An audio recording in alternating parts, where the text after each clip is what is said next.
In every corner of Africa, stories breathe, tales buried in dust, whispered through firelight. You're about to hear one of them. Welcome to African Horror Stories.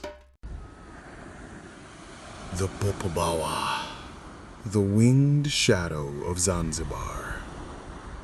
Along the sun-warmed, spice-scented coast of Zanzibar, life moves slowly, anchored to the rhythm of the ocean tide.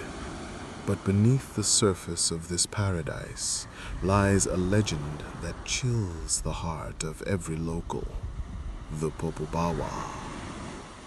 It is said to be an invisible, winged shadow with a single malevolent eye that targets those who dare to deny its existence. In the town of Kibweni lived Juma, a fisherman. Juma was a practical man who relied on the wind and the stars, not old superstitions. The tales of the Popobawa were a source of amusement to him. A winged shadow that attacks people in their sleep? A way for lazy men to explain their nightmares, he laughed to the elders, confident that his rational mind kept him safe. Juma's father, Bwana Musa, was a man of deep faith, often pleading with his son to show respect for the local traditions.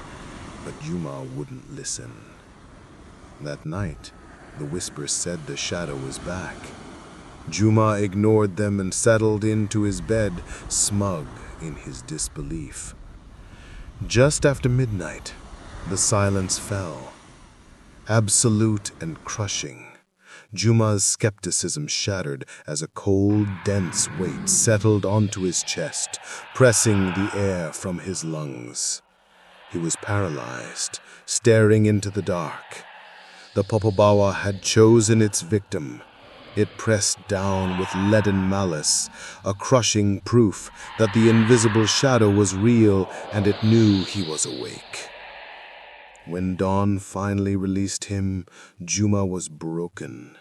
He spent the day in a state of terror, scrubbing his room and finding no marks, only the memory of the unseen violation. Knowing he couldn't stay in his cursed home, he ran not from the town, but to his father, Bwana Musa. Musa, a man of faith, was safe, Juma thought. The demon was only bound to him. It follows the spirit of denial, not the house of stone, Musa warned. But he let his terrified son stay. They spent the evening fortifying the room. Juma emptied every drop of precious oil to light 7 lamps, placing them around the room. He dragged heavy stones from the garden to build a small bonfire just outside the window, hoping the sheer, overwhelming light would repel the shadow. They lay down side by side, father and son, under the intense, flickering light. Bwana Musa prayed softly. Juma watched the light from the window, his entire body rigid. Just as the village fell silent, the prayer stopped. The air instantly turned cold. In a horrifying instant, the 7 lamps and the bonfire outside were snuffed out simultaneously. They did not flicker. They simply ceased to be, plunging the room into absolute oppressive blackness. The demon had not just countered their defense, it had mocked it. The wait came. But this time it was a terror compounded. Juma felt the pressure on his chest, but he also heard the choked, rattling gasp of his beloved father beside him. Juma's denial had not saved him. It had made the person he respected most its new victim. The Popobawa was punishing him for his arrogance by attacking his beloved father's devout heart. The creature wanted Juma to know that his personal fear was now a communal curse. When the paralysis released them at dawn, Bwana Musa could not move his legs. The attack had left a physical toll, not a bruise, but a debilitating weakness. He was in deep pain and utterly terrified. "Go to the Mwalimu, quickly. Tell him the truth, my son, before this shadow consumes us both." Juma knew there was no time for shame. The Mwalimu's ritual was their only hope. Juma wrapped his father in a blanket and, mustering a strength born of pure terror and guilt, lifted the frail, paralyzed man onto his back. He had betrayed his father's faith and condemned him to this fate. The burden on his back was not just Bwana Musa's weight, but the crushing weight of his own rationalist pride. He had to cross the town, not just in the dark, but under the gaze of an entity he now knew was watching his every move. The alleys were tunnels of oppressive, humid air, but Juma felt the coldness of the Popobawa's gaze on the back of his neck. Every creaking palm branch, every whisper of wind was the sound of the Popobawa. He could feel its presence tracking them, a cold, sickening draft that swept the alleys behind him, catching up whenever he slowed. He was running from an invisible predator while carrying his visible shame. The walk became an agonizing, desperate ritual. Juma's muscles screamed under the strain. He tasted the sour salt of sweat and tears, but the cold draft behind him was always colder, always closer, reeking faintly of sulfur and old sea salt. He kept his eyes fixed on the ground, terrified of looking up, convinced he would see the single, terrible eye of the winged shadow just above the rooftops. He staggered past the fish market, past the town well, until he reached the Mwalimu's house. He collapsed, sliding his father gently against the rough stone of the porch.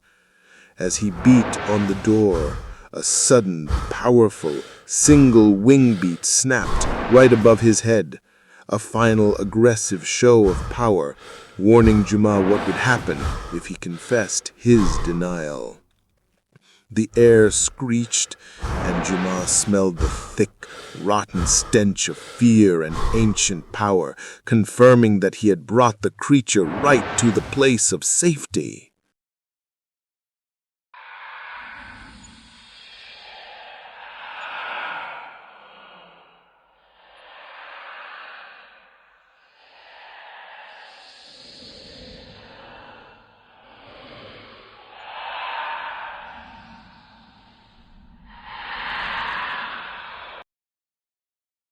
The Mualim received them instantly, his face solemn, understanding the cost of denial he saw etched on Juma's face. He confirmed what Juma already knew. The demon feeds on denial, and it is only banished by confessed, shared truth. Juma, broken but resolute, carried his father outside and set him down on a low bench near the Mualim's porch. As the first light touched the sky, Juma stood before the handful of early risers who had gathered, neighbors he had laughed with, friends he had scorned. His voice was hoarse but steady.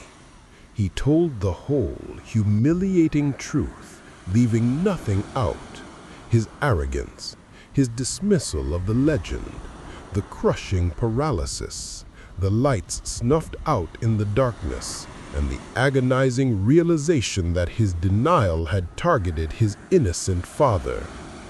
He didn't ask for mercy.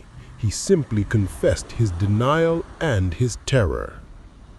A wave of murmuring swept the small crowd.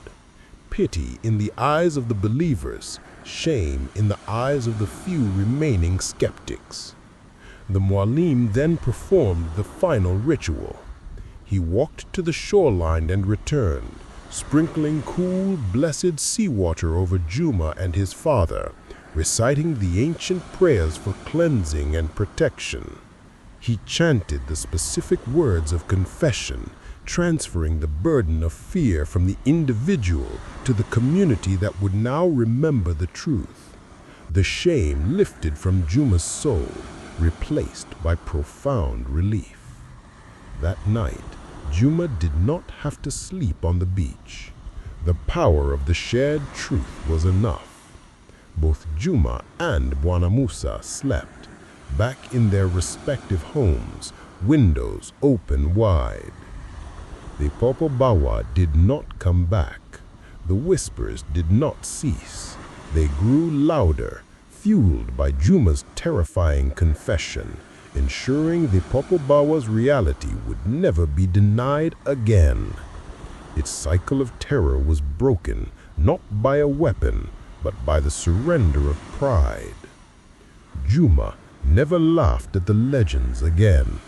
He returned to the sea, his practical mind forever humbled, knowing that the greatest dangers are often the ones you cannot see, but whose existence you must never deny.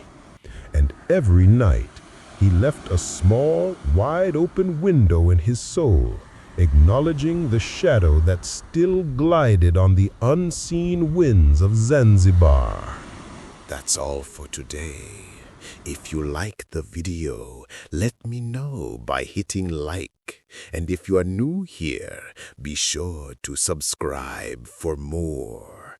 You can watch another video of mine right here. See you next time.